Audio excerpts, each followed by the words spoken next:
ओम शांति। सुनते हैं 15 नवंबर 89 के अव्यक्त बाप दादा के मधुर महावाक्य। आज की अव्यक्त मुरली का टाइटल है सच्चे दिल पर साहब राजी। अव्यक्त बाप दादा अपने बच्चों प्रति बोले। आज की मुरली में 4 क्वेश्चन है। नंबर 1, परोपकारी आत्मा की निशानी क्या है। नंबर 2, कौन सी बात बोल चाल में सदैव कहते हैं।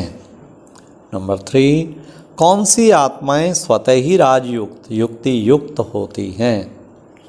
लास्ट, बाप दादा में कौन से 2 प्रकार के चश्मे बताए। तो अब सुनते हैं 15 नवंबर 89 की मुरली। हाँ, तो बाबा ने कहा आज विश्व की सर्व आत्माओं के उपकारी बाप दादा अपने श्रेष्ठ परोपकारी बच्चों को देख रहे हैं। आज बाबा के सामने सारे विश्व के परोपकारी बच्चे। वर्तमान समय अनेक आत्माएं उपकार के लिए इच्छुक हैं। सब उपकार करने की इच्छा है, लेकिन हिम्मत और शक्ति नहीं है। ऐसी निर्बल आत्माओं का उपकार करने वाले आप परोपकारी बच्चे निमित्त हो। आप परोपकारी बच्चों को आत्माओं की पुकार सुनाई देती है, वह सब उपकार में ही बिजी हो। विश्व के राज अधिकारी सिर्फ सब उपकारी नहीं बनते, परोपकारी आत्मा ही राज्य अधिकारी बन सकती है। उपकार सच्चे दिल से होता है। ज्ञान सुनाना यह मुख से भी हो सकता है। ज्ञान सुनाना यह विशाल दिमाग की बात है, वह वर्णन के अभ्यास की बात है। तो दिल और दिमाग दोनों में अंतर है। कोई भी किसी से स्नेह चाहते हैं तो वह दिल का स्नेह चाहते हैं। बाप दादा का टाइटल दिल वाला है, दिल्ला राम है। यह कहते हो कि सच्ची दिल से कहते हैं। हाँ, बाबा ने कहा ऐसे ही कहते हो ना, हम सच्ची दिल से कहते हैं। सच्ची दिल से बाप को याद करो। यह नहीं कहते सच्चे दिमाग से याद करो। कहा भी जाता है सच्चे दिल पर साहेब राजी। विशाल दिमाग पर राजी नहीं कहा जाता। विशाल दिमाग यह विशेषता जरूर है। इस विशेषता से ज्ञान की पॉइंट्स को अच्छी तरह धारण कर सकते हैं, लेकिन दिल से याद करने वाले पॉइंट अर्थात बिंदु रूप बन सकते हैं। वे पॉइंट रिपीट कर सकते हैं, लेकिन पॉइंट रूप बनने में सेकंड नंबर होंगे। कभी सहज तो कभी मेहनत से बिंदु रूप में स्थित हो सकेंगे। कौन? दिमाग वाले। लेकिन सच्चे दिल वाले सेकंड में बिंदु स्वरूप बाप को याद कर सकते हैं। सच्चे दिल वाले सच्चे साहिब को राजी करने के कारण बाप की विशेष दुआओं की प्राप्ति के कारण स्थूल रूप में चाहे दिमाग कईयों के अंतर में इतना विशाल ना भी हो, लेकिन सच्चाई की शक्ति से समय प्रमाण उनका दिमाग युक्ति युक्त यथार्थ कार्य स्वतः ही करेगा। क्योंकि जो यथार्थ कर्म बोल व संकल्प हैं, वे दुआओं के कारण ड्रामानुसार समय प्रमाण वही टचिंग उनके दिमाग को आएगी। जिसने भगवान को राजी किया वह स्वतः ही राजयुक्त युक्ति युक्त हो ही जाता है। तो ये चेक करो कि मैं विशाल दिमाग के कारण याद और सेवा में आगे बढ़ रहा हूँ, वह सच्ची दिल और यथार्थ दिमाग से आगे बढ़ रहा हूँ। ये चेकिंग करनी कि दिमाग के आधार पे प्रोग्रेस हो रही है या सच्ची दिल और दिमाग। तो बाबा ने कहा ये बच्चों को चेक करना है। पहले भी सुनाया था कि दिमाग से सेवा करने वाले का तीर औरों के भी दिमाग तक लगता है, और दिल वालों का तीर तो दिल तक लगता है। जैसे स्थापना की, सेवा की आदि में देखा, पहला ग्रुप सेवा का, उन्हों की विशेषता क्या रही? कोई भाषा वह भाषण की विशेषता नहीं थी।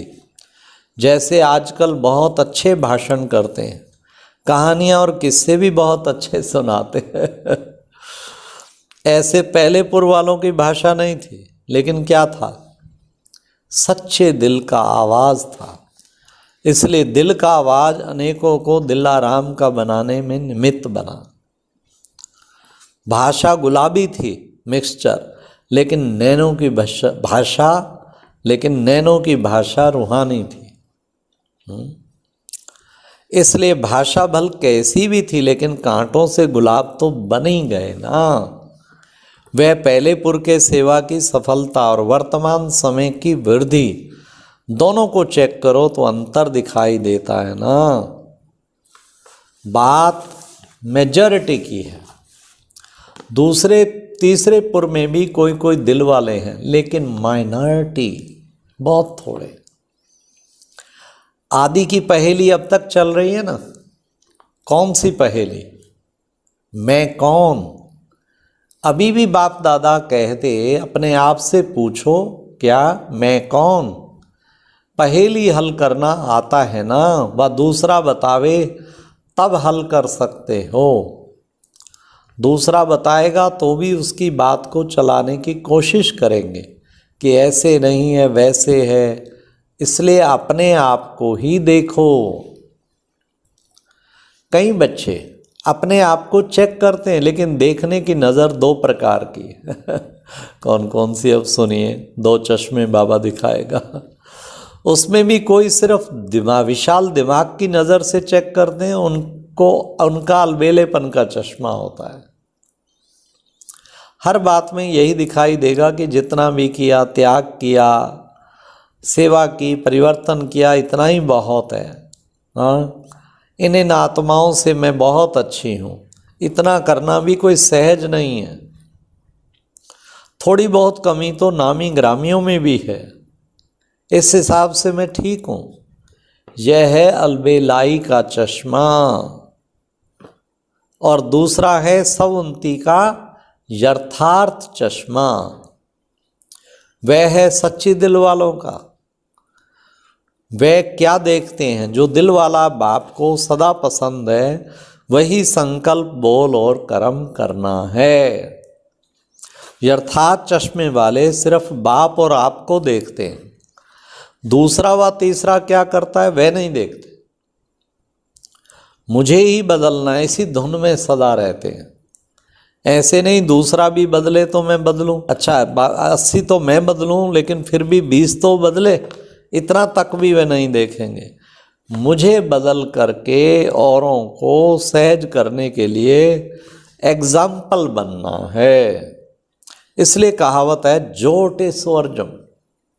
अर्जुन अर्थात अलौकिक जन, इसको कहा जाता है यथार्थ चश्मा व यथार्थ दृष्टि। वैसे जीवन के लिए मुख्य दो बातें, कौन सी? दिल और दिमाग दोनों ठीक होने चाहिए। ऐसे ब्राह्मण जीवन में भी विशाल दिमाग भी चाहिए और सच्ची दिल भी चाहिए। सच्ची दिल वाले को दिमाग की लिफ्ट कहाँ पहुँचाएगी? दिमाग की लिफ्ट मिल जाती है। इसलिए सदा ये चेक करो कि सच्ची दिल से साहब को राजी किया है। जो भी करो, सेवा करो सच्ची दिल से, योग करो सच्ची दिल से, परोपकार करो सच्ची दिल से, खुशी हो तो सच्ची। आज सब कुछ आर्टिफिशियल हो गया ना, तो बाबा कहते सच्ची। इसलिए सदा ये चेक करो कि सच्ची दिल से साहब राजी किया है। सिर्फ अपने मन को या सिर्फ कुछ आत्माओं को तो राजी नहीं किया। सच्चे साहेब का राजी होना, इनकी बहुत निशानियां हैं। इस पर मनन कर रूह रूहान करना, फिर बाप दादा सुनाएंगे। अच्छा, आज टीचर्स आगे बैठी हैं। टीचर्स भी ठेकेदार है ना, कॉन्ट्रैक्ट लिया है ना। सब परिवर्तन से विश्व परिवर्तन करना ही है। ऐसा बड़े ते बड़ा कॉन्ट्रैक्ट लिया है ना, ठेका ले लिया है ना। जैसे दुनिया वाले कहते आप मरे, मर गई दुनिया। तो उसके लिए दुनिया ही मर गई। आप नहीं मरे तो दुनिया भी नहीं मरी। ऐसे ही सब परिवर्तन ही विश्व परिवर्तन है। बिना सब परिवर्तन के कोई भी आत्मा के प्रति कितनी भी मेहनत करो, परिवर्तन नहीं हो सकता। आजकल के समय में सिर्फ सुनने से नहीं बदलते, लेकिन देखने से बदलते हैं। मधुबन भूमि में कैसी भी आत्मा क्यों बदल जाती है? सुनाते तो सेंटर पर भी हो, लेकिन यहाँ आने से स्वयं देखते हैं, स्वयं देखने के कारण बदल जाते हैं। कई बंधन वाली आत्माओं के भी युगल उन्होंने जीवन के परिवर्तन को देख के बदल जाते हैं। ज्ञान सुनाने की कोशिश करेंगे तो नहीं सुनेंगे, लेकिन देखने से प्रभाव उन्हों को भी परिवर्तन कर देता है। इसलिए कहा आज की दुनिया देखना चाहती है, तो टीचर्स का यही विशेष कर्तव्य है, करके दिखाना, अर्थात बदल करके दिखाना। समझा? सदा सर्वात्माओं प्रति परोपकारी, सदा सच्चे दिल से सच्चे साहिब को राजी करने वाले, विशाल दिमाग और सच्चे दिल का बैलेंस रखने वाले, सदा स्वयं को विश्व परिवर्तन के निमित्त बनाने वाले, सब परिवर्तन करने वाली श्रेष्ठ आत्माएं, श्रेष्ठ सेवाधारी आत्मा, समझ आगे बढ़ने वाले, ऐसे चारों ओर के विशेष बच्चों को याद, बाप दादा का याद, प्यार और नमस्ते। अच्छा, ओम शांति। तो बाबा ने परोपकारी बनना है, परोपकारी। कितना सुंदर बाबा ने बताया। हाँ, सच्ची दिल पे साहेब राजी, सच्चा दिल रहना है, मिक्सचर नहीं। ओम शांति। ये एक प्रेरणादायक वीडियो है, जरूर देखें, कोई भी मिस ना करे।